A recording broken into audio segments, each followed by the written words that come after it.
Please have a seat.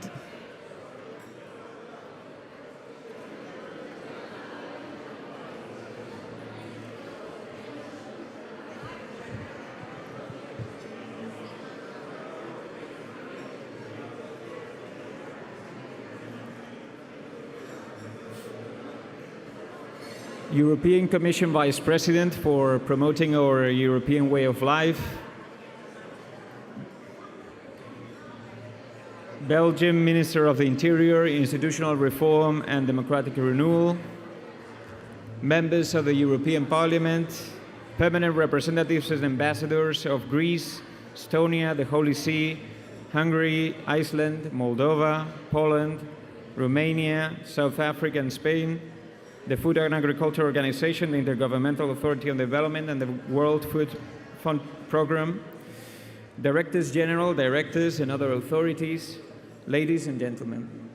As General Director of New Economy Forum, for me it's a great pleasure to welcome you to this Forum Europa event. As many of you know, our Forum Europa activities began on the 22nd of February in a discussion with Ms. Roberta Metsola, President of the European Parliament, who was introduced by Ms. Nadia Calviño, President of the European Investment Bank. On the 9th of April, we organized a second event, this time to reflect on current threats to peace with Mr. Josep Borrell, EU's High Representative and Vice President of the European Commission, who was introduced by Mr. Paul Magnet, the President of the Socialist Party in Belgium and Mayor of Charleroi. Just a few days back, on the 13th of May, we welcomed again Ms. Nadia Calviño, President of the European Investment Bank, to discuss the new strategy for the Union's leading financial institution. Today, we would like to continue exchanging ideas to strengthen the Union, as our motto states, and for that we have the honor of welcoming Mr. Margaritis Schinas, European Commission Vice President for promoting our European way of life. He will be introduced by Mrs. Annelies van Linden, Belgian Minister of the Interior, Institutional Reform and Democratic Renewal. Like in previous events, the Q&A session that we follow Mrs. van Linden's introduction and Mrs. Schinas' speech will be moderated by Mr. Chris Burns. Before we start, please allow me to highlight that this initiative is possible thanks to the sponsorship of 5 companies that also demonstrate their strong commitment to Europe and the European citizens every single day. Airbus, International Airlines Group, AEG, Indra, Solaria, and Telefonica. We would like to thank them for their essential contribution to this project. Without further ado, I give the floor to Minister van Linden, please.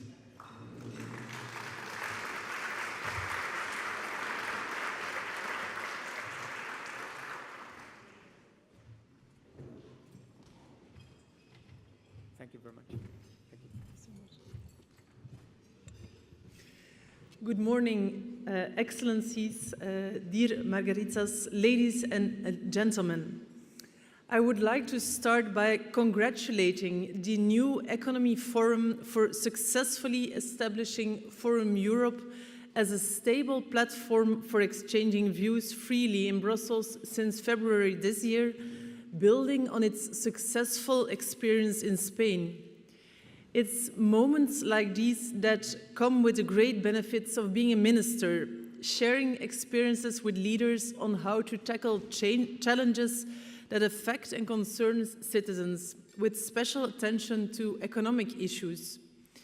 With the European and Belgian electoral campaign underway and elections just around the corner on the 9th of June, it is clear what is on the minds of the citizens.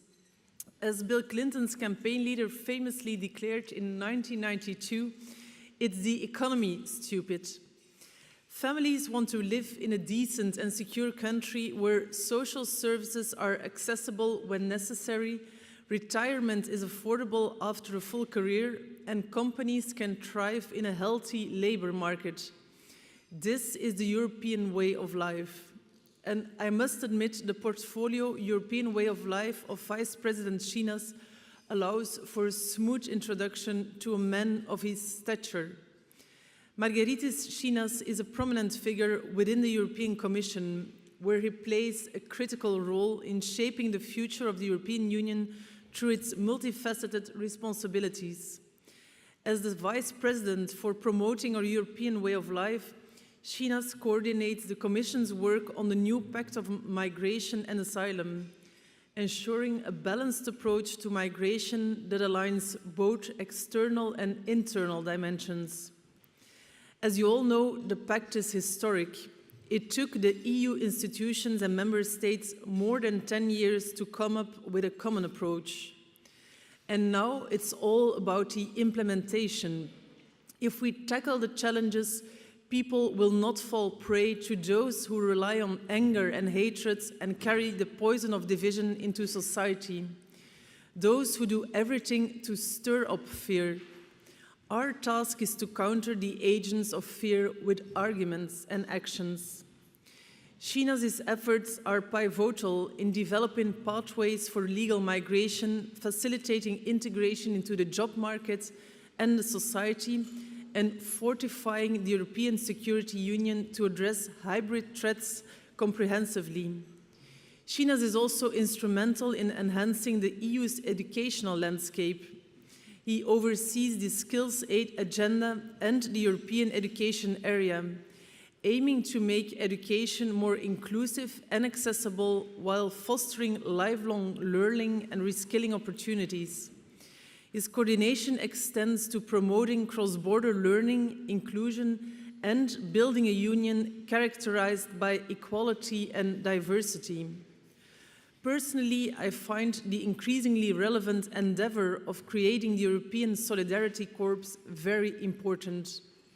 And in addition to these roles, Schinas maximizes the potential of cultural initiatives, such as the Discover EU programs.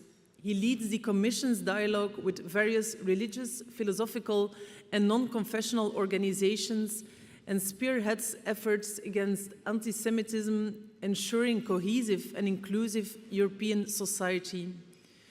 Through these important and extensive responsibilities, Schinas significantly contributes to the advancement and unity of the European Union. I'm proud to say that I share the same political family with Margaritis, namely the European People's Party. And over the last half year, it has also been an honor for me personally to work more closely with Margaritis in my role under Belgian presidency in the Council of the European Union. Dear Vice President, dear Margaritas, thank you for the very good cooperation.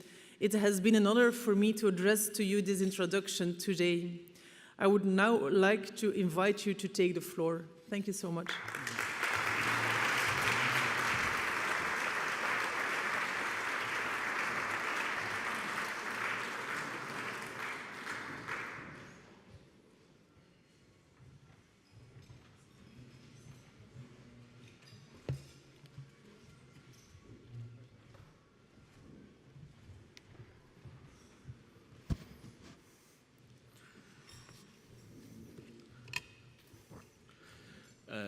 Dear Minister Verlinden, dear Annelies, querido Presidente José Luis, ambassadors, colleagues, dear friends, let me start by thanking Forum Europa for today's invitation.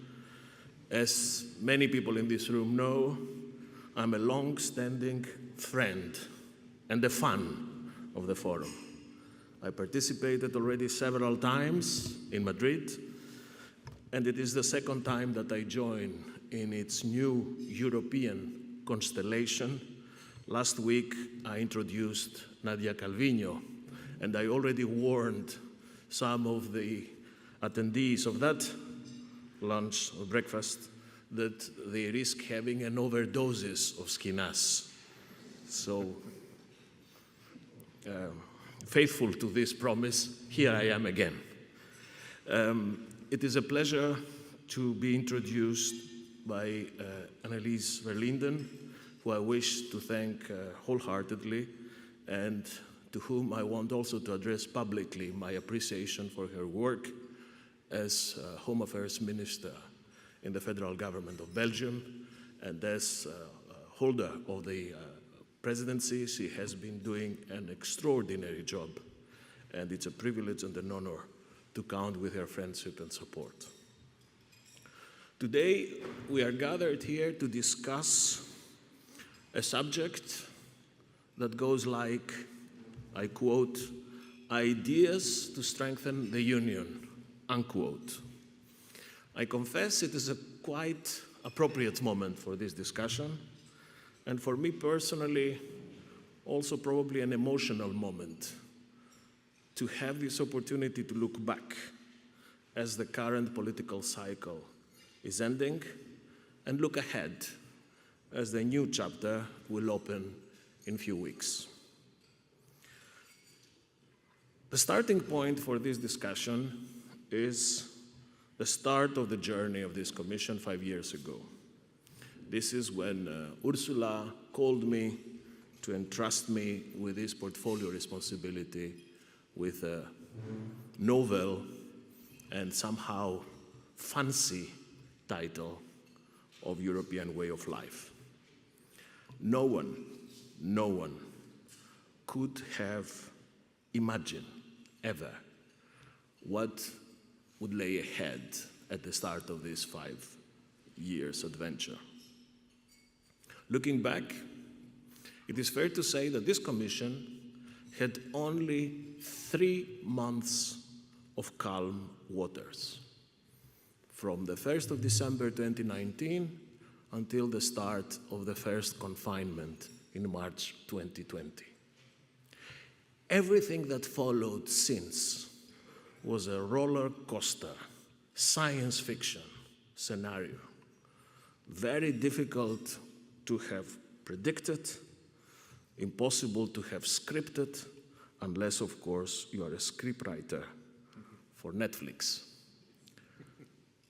The first pandemic to hit mankind since 1918, the first war in Europe since 1945, the biggest population movement on the continent since the end of World War II, with 6 million Ukrainians that fled the horrors of war to join the European Union, instrumentalization of migration at our external border, massive waves of fake news, disinformation, toxicity. The list of problems and crises is endless. In these very testing, very difficult, historic conditions, I think I can say with certain pride that Europe made it. We made it. We raised up to this challenge. And when I say we, I intentionally use the first of plural to describe the Commission. Many of our top guns are here today, but also the European Parliament and our member states.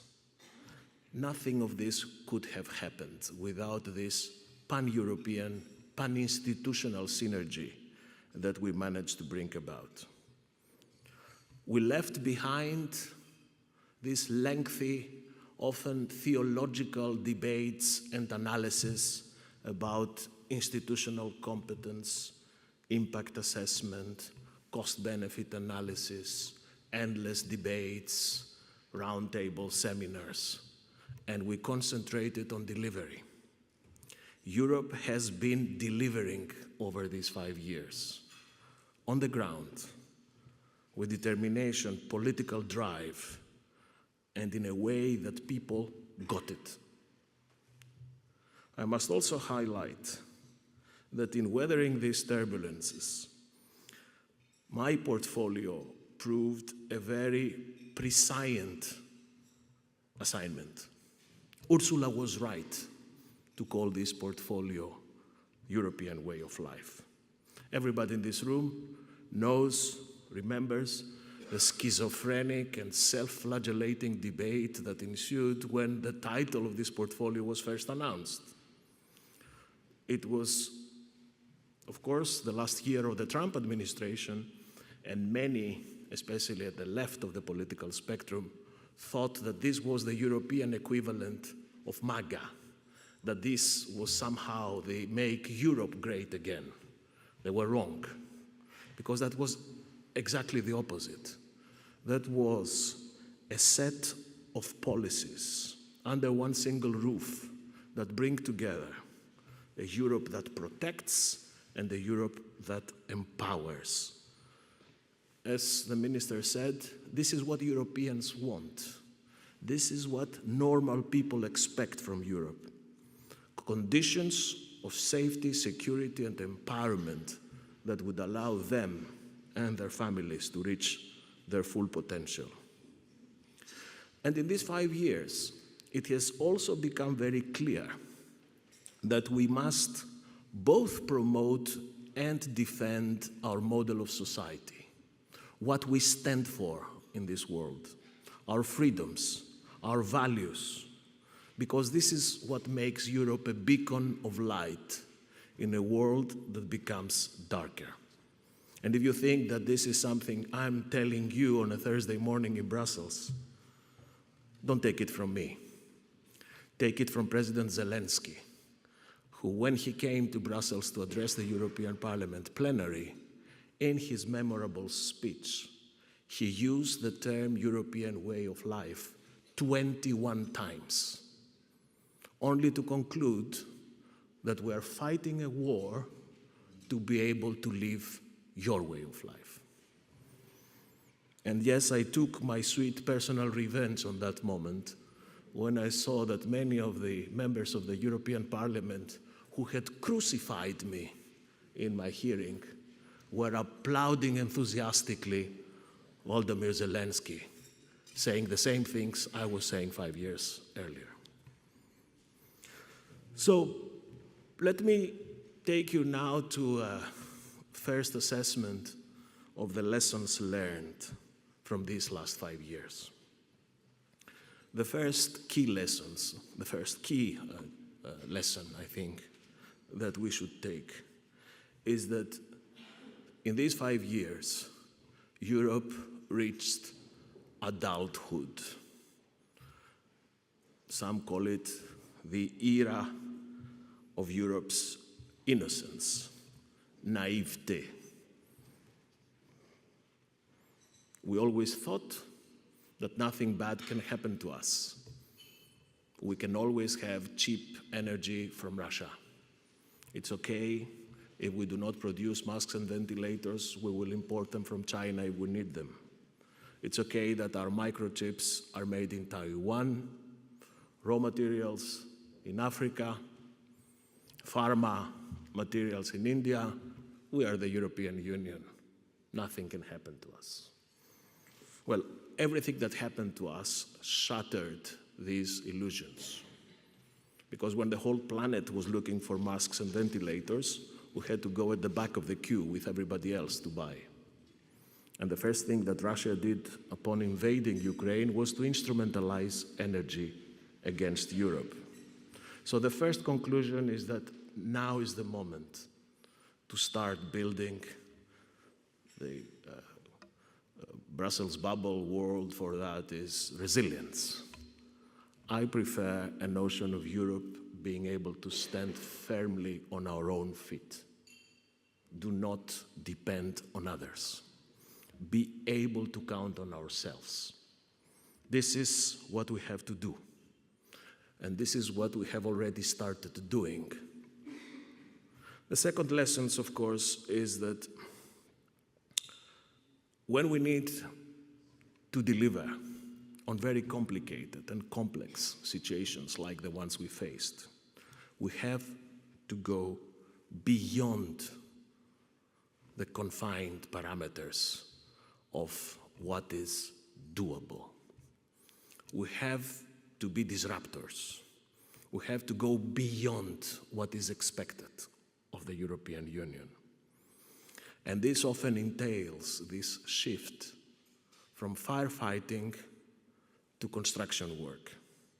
We have to be at the same time firefighters and architects, and we did that, first with the pandemic, and of course the vaccination program, but mainly with the launch of the Next Generation EU, a very tangible example on how Europe can go beyond what is expected of us.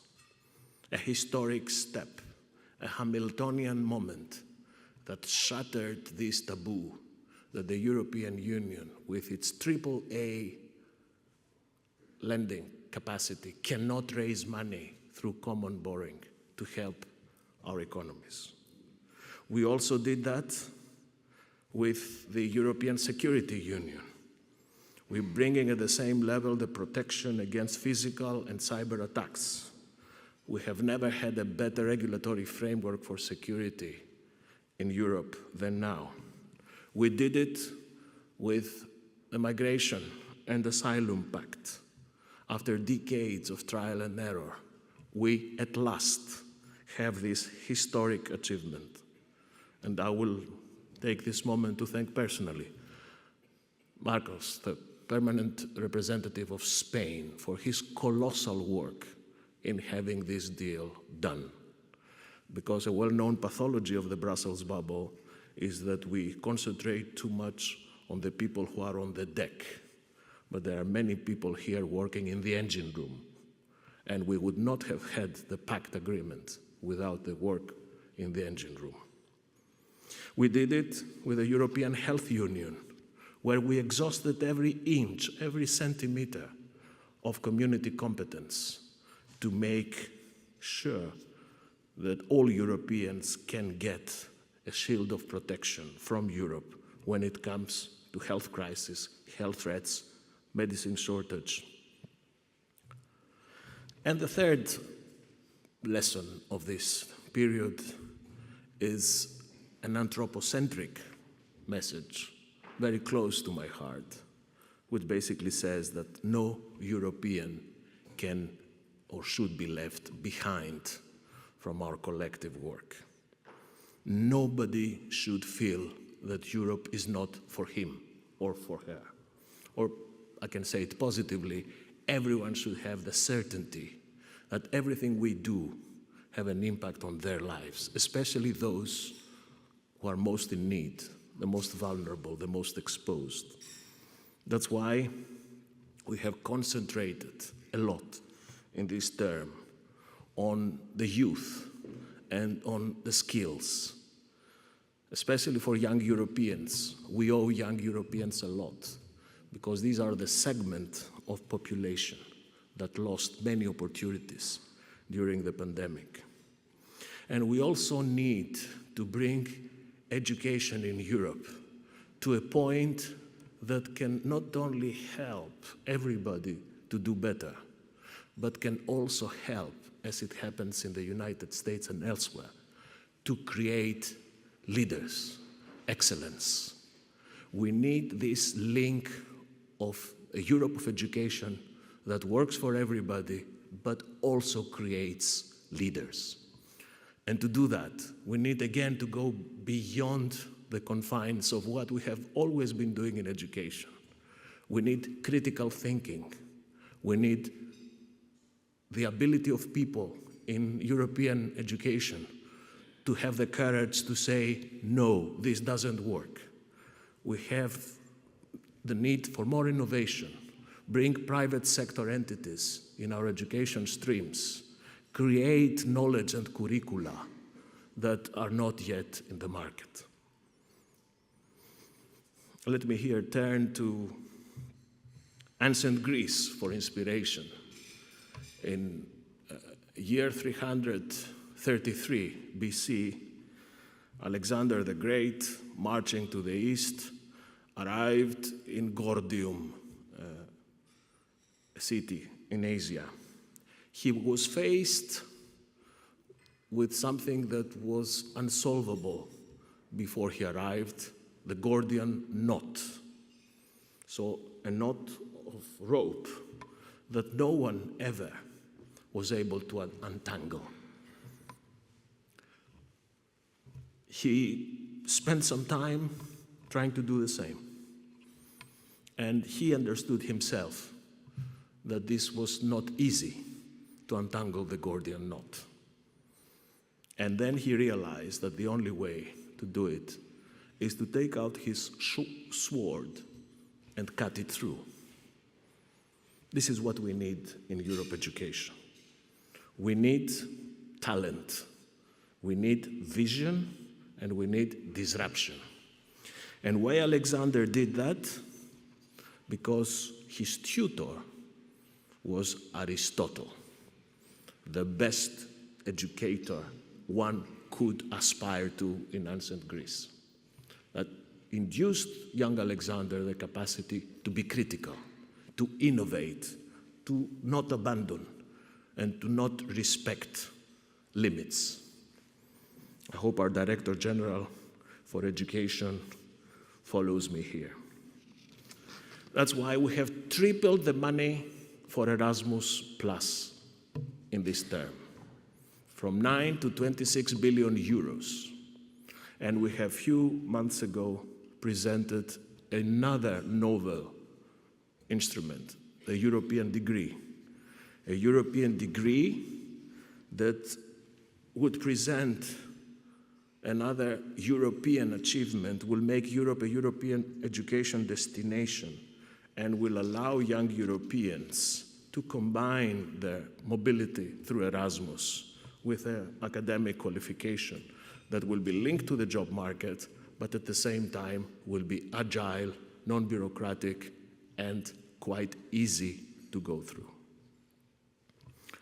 All this is what we did, and all this is what we learned in these 5 years. But at this point in time, with the European elections just 2 weeks ago, it's time also to look ahead, to see how Europe could and should keep evolving. And of course, far from me, I don't have any insights on the next term. I cannot predict who will be where.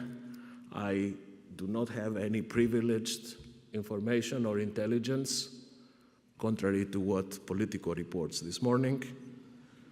But let me share on a more personal capacity how I view the 3 big things that will shape the next political cycle. Let me start with the economy. EU leaders have already given a very clear message in their summit last April that we should continue to future-proof our growth. They call this the European competitiveness deal that will be anchored in one of our best assets, probably the biggest of all, our single market, the biggest and better regulated single market in the world. And we know that what makes competitiveness thrives works for people too. And we have many tools and instruments at hand. But the real challenge for the next 5 years would not be the instruments themselves, is how the overall orchestra will tune to a scope that would be qualitatively different than the individual performance of these instruments. I know probably I could not explain this to a taverna in Greece, but we need to do this differently. We need to elevate ourselves beyond the deep and narrow verticality of our single market instruments and look the overall ecosystem of competitiveness. And I'm sure that we can do that better. Another important theme for the next term will undoubtedly be security and defense. We now know, and we also know that in Europe, it will be impossible in the future, impossible, to rely on others to assume our defense forever. I think that few people, either in Brussels or in capitals, believe that there will always be a shield or an umbrella that someone else will hold for us to go. If we wish, if we want to remain sovereign, relevant in global developments, this is the moment for defense, a moment for European defense. Obviously, the question arises how to go about this. Let me tell you how I feel this going. I think what we need, first and foremost, is a major political agreement on defense between France and Germany. We need a Franco-German big deal on defense. An agreement that will set out the main parameters, who will define what we want to do, who does what, and with what money. And this agreement should come early on in the political cycle.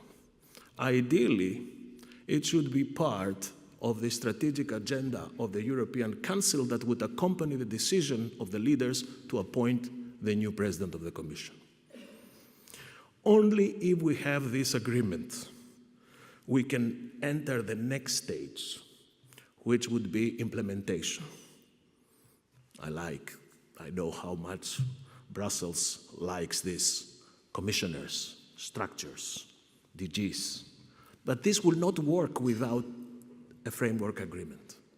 We need first les contours franco-allemands de ce grand accord.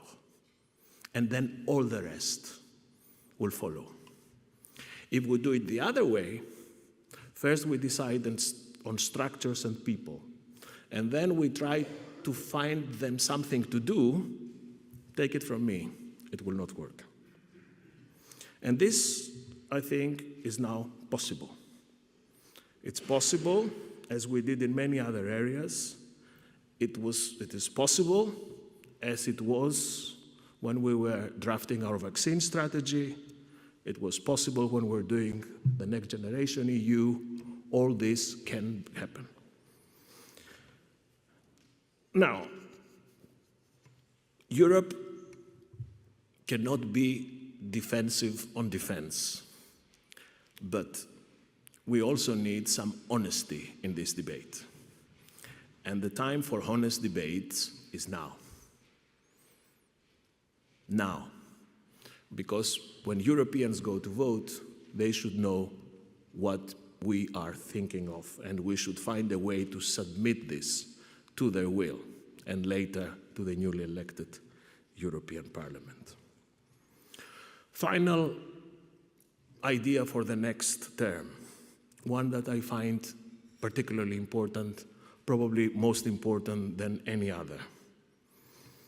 In the years to come, we will need to keep safeguarding and promoting European good governance and European values, our model of society, what we represent in the world: diversity, tolerance, freedom, rule of law, data protection. This is what makes Europe relevant today. The model of society and our capacity through our single market to matter in the economy. Many of the people around us view these accomplishments of Europe as a major strategic threat to them. We need to fight back. And it is precisely why in the next Commission and in the next Parliament, the defense of the European way of life should not be done by default, should be done on the basis of a cross-cutting political determination that this is existential, that only if we defend who we are, we will be able to make the rest a reality. Dear friends, I will now conclude. And to do that, I would like again to revisit my famous compatriot, Aristotle, whom probably you don't know that he hails from Chalkidiki in Greece. That's why I refer to him for the second time today. So my famous compatriot in his Nicomachean Ethics has a sentence, I think, which is very appropriate for the moment we find ourselves in Europe. He says, "We become just by performing just actions, temperate by performing temperate actions, and brave only by performing brave actions." So following this Aristotelian logic, this is the moment that we can also become European by coming up with European solutions. This is a Nicomachean moment. We will become what we will be able to do. Solutions like the ones, of course, we delivered in these last years, but also solutions that will be tested in the very demanding geopolitical environment of the next terms. Solutions that under no circumstances should be imposed on citizens, but solutions that should be validated and assumed by European democracy, by the new European Parliament and open, transparent institutions. This is democracy. And this is why it matters a lot that people go to vote in the upcoming European elections. By the way, I still have some hope that Taylor Swift will be able to surprise us in the days ahead. So this is how I wish to shape the future. This is how I view our moment. This is a moment of optimism, of confidence, and a moment that is solidly, firmly grounded in free, fair, democratic, and powerful Europe. Thank you.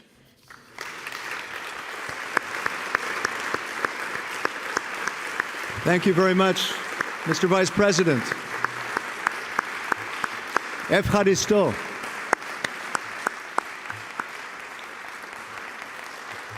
Margaritis. I've known you for quite a while. Amazing.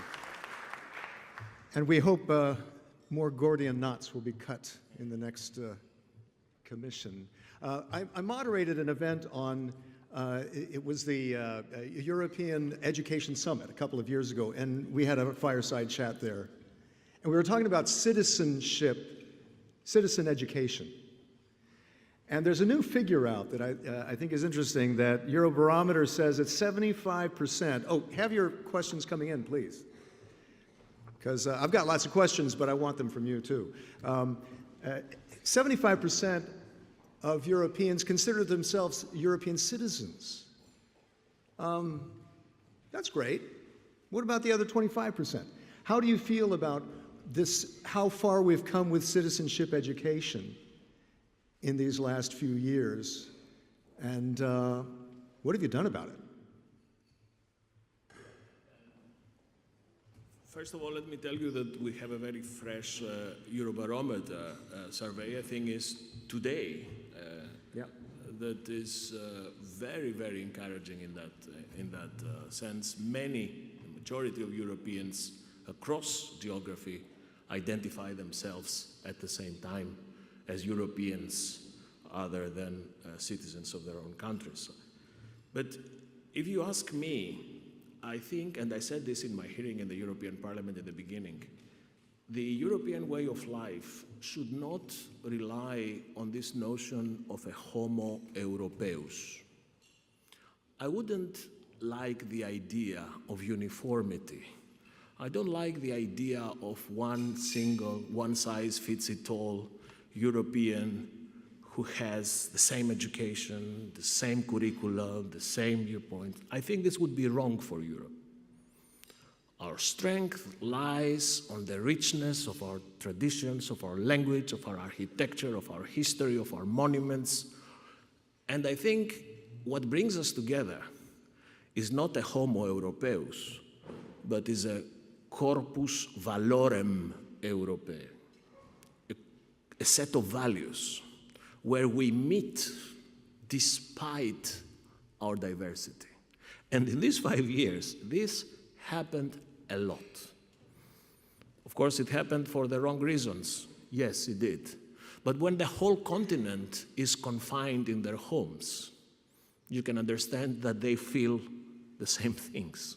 They fear the same fears, and they have the same hopes. So there has been a tremendous convergence in this communality of values, of interests in these 5 years. something that I think we did intelligently, not on a top-down Stalinist do-it-like-this approach, but creating the conditions for this communality to emerge. And as I said, this is my third priority for the next term. I'm sure that we can use this spirit to fertilize further our work in the next term. Okay, question on migration. The Asylum and Migration Pact that we've reached this year has focused on border control and common solidarity management of arrivals, but it is clear that Europe needs migrants. So I can't quite catch that.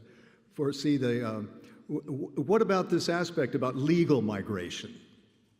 Yes, I mean, this is a difficult debate, and one of which we should have the courage to face. Demography says the story. At the start of last century, we Europeans were 20% of the world population. At the start of this century, 10%. By 2050, 5%.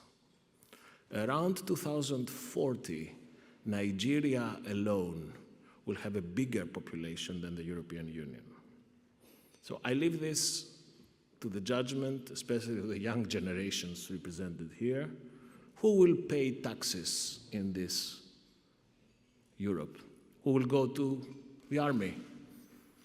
Who will insure pensions? Who will staff companies? Who will farm our lands? And we don't have to go 2050. 2/3 of our SMEs already telling us that they don't have the people they need. And those who they have, they don't have them at the level of specialization and skills that is required by the twin transition. So this is the moment of truth. We have to bring people in. But we have to do it in a way that reflects who we are, orderly, in well-specified areas where our job markets cannot deliver the people, under very strict conditions of inclusion and integration into our society. And we have to do it in a way that would prevent the smugglers to organize this kind of traffic into the European Union. Juncker used to say the nice analogy that we have to open a door in our house so that people can stop jumping in from the windows. That's why we presented this EU talent pool proposal, which is a novel instrument. It's a platform that aligns job opportunities in Europe with potential offer from our partners, especially the 25 countries of origin and transit that we need to stabilize in our perimeter. This comes on top of the very substantial bilateral labor agreements of our member states with certain key countries, which are working and which I would like to encourage. But let me share with you a problem in all this. The problem is that we, Commissioner Johansson and myself, and the President, who always backed us on that, very often feel very alone in defending legal migration. I will never forget, my team asked me to give an interview to a Dutch newspaper, Esther, and they said, this is the paper that everybody reads at the hairdresser, so if you have to have something to say to the people, say it through this paper. I think it was, okay, I will not say the paper. So I did, and I explained in detail all this rationale for legal migration. And next morning I saw my face, first page, with a huge title saying, Europe is opening up the floodgates. So we need backing. We need political backing from governments, from social partners. We need it from the press, and we need it from the European Parliament. Okay, let's shift to the social pillar. There's a question on that. How do you see the future of the social pillar the European social pillar in the next term?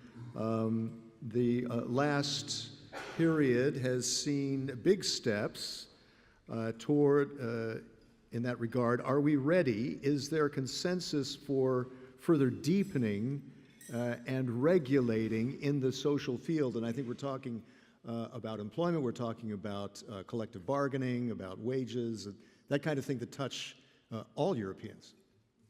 Let me start answering this question by going back to a joint interview Obama-Merkel during the financial crisis, where Obama, in his usual casual style, he was like half lecturing Europe, you should do this, you should do that, and you should spend a bit more, you should do well.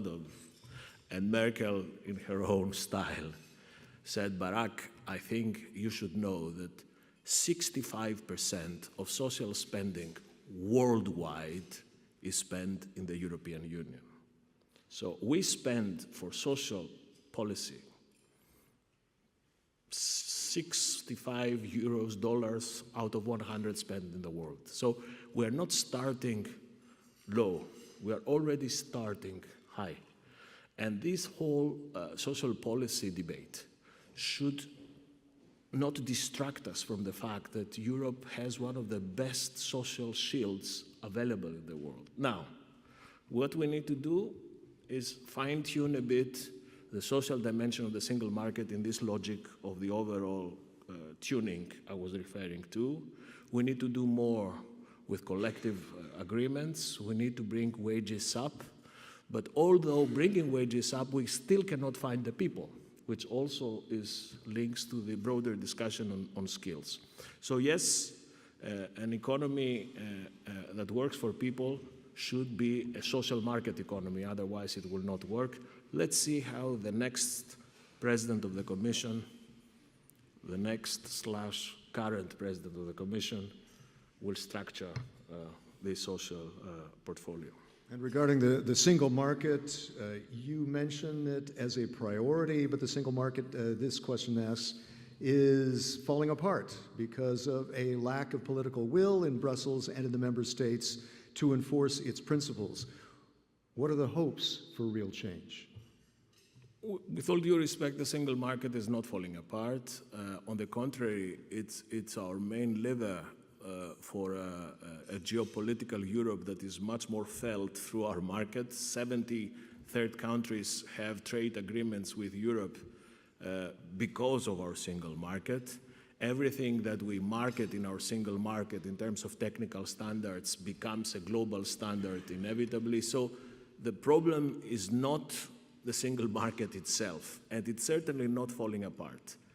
And it's certainly not the problem that we lack tools of single market. The problem is the tune that we have to organize. To give you some examples, we have to organize the data economy as part of the single market. We have to organize services in a better way. We have still too much paperwork. We still have to organize ways that incentivize launching a business in Europe. We have too much regulation, too many certificates. Enrico Letta, I think, pictured very clearly, spotlighted what we need to do with his report. Now we're waiting for Mario Monti, and I'm confident that these two will be the, as I said in my speech, sorry, what did I say? Draghi. That says how 90s I am, you know. Okay. What about law and rights, respecting them in the EU? Are changes to the treaty needed? Are we mature enough for an intergovernmental conference on this, considering that some governments have been running rather roughshod on some of those rights, right? Okay, on treaty change, which is a debate as old as ice, that comes and goes, but it's always there. I always have defended that form follows function. But very often in Brussels, we follow the other way. First, we like a form, and then we try to find a function to go with it. I was referring to defense earlier. We had exactly the same difficulty. It was not a difficult, actually, it was a thought in the first weeks of the pandemic, whether with the Conference on the Future of Europe running in parallel, we should push for a big treaty change on health. And we opted not to do it. We decided not to do it because at the moments of crisis and delivery, the discussion on treaty change has a polarizing and often intoxicating effect that makes people put their pens down and wait for something to happen. So we opted for the method of working at traité constant by exploring, exploiting every available territory of existing competence, and I think it worked. It worked in all major discussions, it worked. Now, if there is appetite for treaty change, we need to do this calmly and not under firefighting conditions. I don't see yet the conditions emerging for calmness, but if they do, and if member states and the European Parliament launch a sober reflection on that, the Commission will certainly follow. But I would not, at this moment, push this at the top of the political agenda. Okay, one foreign policy question. We're running out of time, unfortunately. If you can talk in sound bites as you used to as a spokesman for the Commission. The governments of Spain, Norway, and Ireland have announced that they will recognize the state of Palestine in the coming days. Doesn't this put the other member states and the EU on the spot in matter of this importance? Shouldn't everyone, be on the same page? Okay. Let me give you first the answer that I would have given as a chief spokesperson. I would say that recognitions are national competence. So that would normally get us out of the hook and we can go for lunch. But I cannot do that as a vice president of the Commission, and I certainly cannot do it as Margaritis Schinas. So I will give you my view on that. I think that this is yet another example of how this Europe that delivered so much, vaccines, next generation EU, that shattered these taboos, is yet not able to become a significant diplomatic force on foreign policy. If you ask me, it's sad.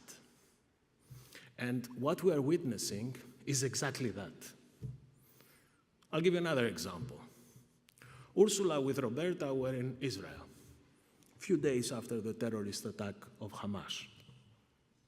And Ursula wanted to share the grief of the Israeli people and expressed an opinion on foreign policy. She was tortured by those who think that diplomatic Europe is us, and your Commission, you're not allowed.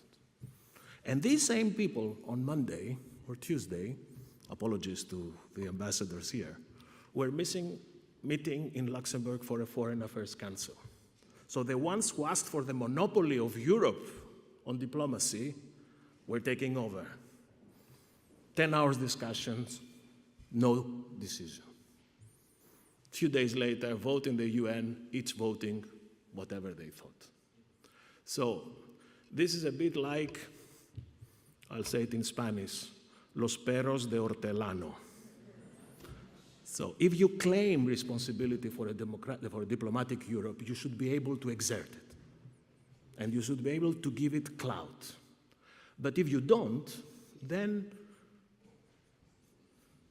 you confirm what I said in a press room recently, that the biggest moment of geopolitical Europe was when we exercised community instruments. When Ursula came out of the Rose Garden in the White House during the Belarus crisis and told those who fly migrants in Belarus, these airlines, will be banned from the single market. That was a big geopolitical moment because we stopped the flight like this. Yep.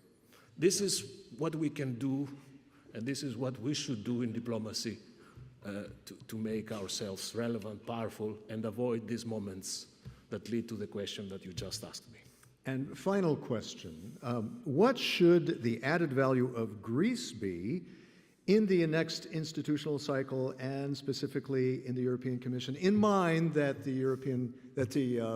that Politico put you on the top of the list among Commission choices for Greece in the next cycle, and it says that that you would be most appropriate for defense or migration, and keeping in mind that the Eurobarometer that just came out said Europeans want more common defense in Europe. I will resist the temptation to comment on the last part of your question. Okay. But I will, also because I'm sporting a patriotic tie today and in the presence of the permanent representative of Greece and the ambassador of Greece, I want to say how proud I feel to be able to hold this function at a moment where Greece has done one of the most remarkable comebacks of any country in the world, from the brink of the abyss 10 years ago to the frontline bench of all institutions and all processes here. This is a source of collective pride for all Greeks. This also reflects the enormous sacrifices of the Greek people who assumed a very painful economic reform that allowed for this miracle to happen. And of course, it's also testament to the political acumen and the talent of the current Prime Minister, who has been able to shift the country from the calorifere to the first desk. Margaritis, Mr. Vice President, thank you very much. Stay where you are.